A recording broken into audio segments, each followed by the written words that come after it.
What happens when all those secrets you shared, all your personal info, gets hacked? Oof, that's gotta be rough. That's what we're diving into today. The real-world fallout from a major security breach. And not just any breach. Right, this isn't some random website. We're talking about Andrew Tate's The Real World. $50 a month to get in on the ground floor of hustle culture and self-improvement. It attracts a certain type, you know? Definitely.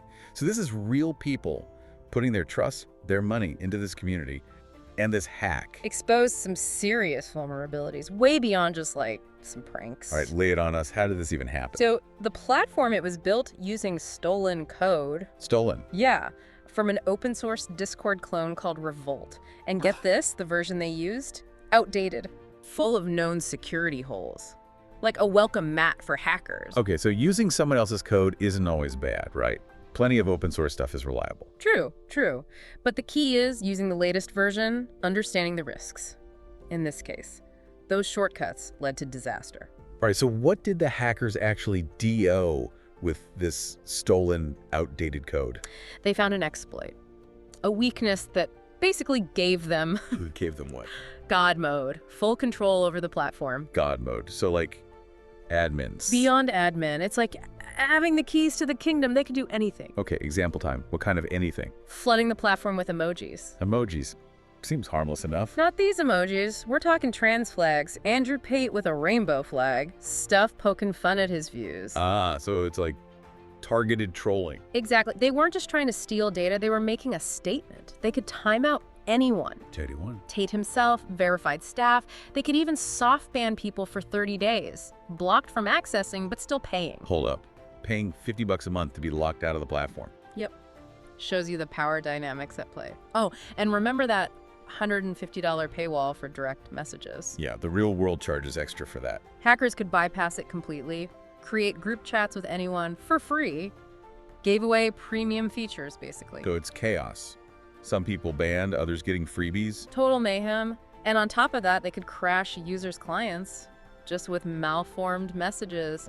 Boot people off for fun. Kicking them while they're down. I mean, they went with the stolen code route, presumably to save time and money. I guess it backfired spectacularly. Shortcuts can be tempting, but when it comes to security, well, this is a prime example of what not to do. So, Act 1 of this story, it's all about disruption, mayhem, the hackers going wild on the platform. But this is just the beginning, right? Right. The initial chaos was bad enough.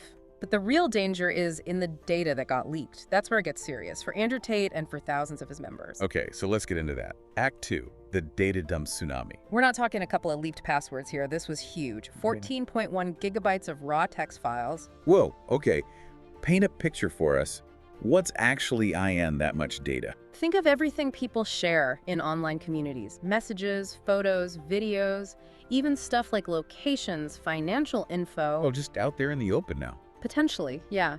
We're talking 324,000 email addresses alone. So all those members, they're wide open to phishing scams, spam, all that. Exactly. And remember, this is a community into crypto. Prime targets for that kind of stuff. Yeah, makes sense. But it goes beyond just money, right?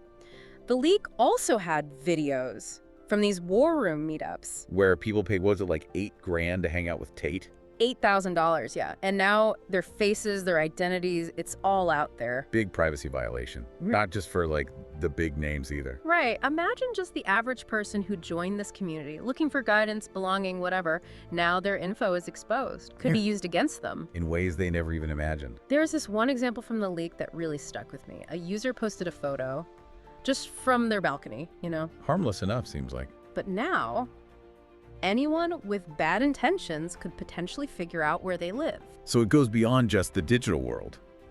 This stuff can spill over into real-life danger. Exactly. And it's a reminder, anything you share online, even in so-called private channels, it can be compromised. All right, so we've got the hackers running wild, data leaking left and right, thousands of people at risk. What did Andrew Tate have to say about all this? His response was, well, not exactly reassuring. Let's hear it. He downplayed the whole thing, said it wasn't a real hack. Because some of the chats were public anyway, which totally misses the point. Shifting the blame, kinda. It ignores that private channels were leaked too, and that people were paying while locked out. Raises questions about their security practices. Their responsibility to their members. Right, and this wasn't even their first data breach either. Well, there's more. Back in July 2024, they had another leak. Over 22 million messages exposed. Unsecured database. So their track record, not great. Not great at all. It makes you wonder, will fixing this even make them secure? Given that history, yeah. And there's the story of that viewer who reported a bug. The bug let you access the platform without paying. They promised him a reward, then ghosted him. So even when they know about vulnerabilities. They don't always fix them. Not a good look. Okay, so what can WE do? As users, I mean, these breaches seem to be happening all the time. That's the question, isn't it? No easy answer. It feels like you can't win sometimes, even platforms that seem secure. But there are steps you can take. First and foremost, be mindful of what you share. Online, I mean. Yeah, in communities especially. It's tempting to be open, vulnerable. You're looking for connection, right? But anything you post can be seen by anyone. So even in private groups, be cautious. Exactly. Ask yourself, would you be okay with this on a billboard? Okay, good rule of thumb. And strong passwords. I know, it's annoying to remember a million of them.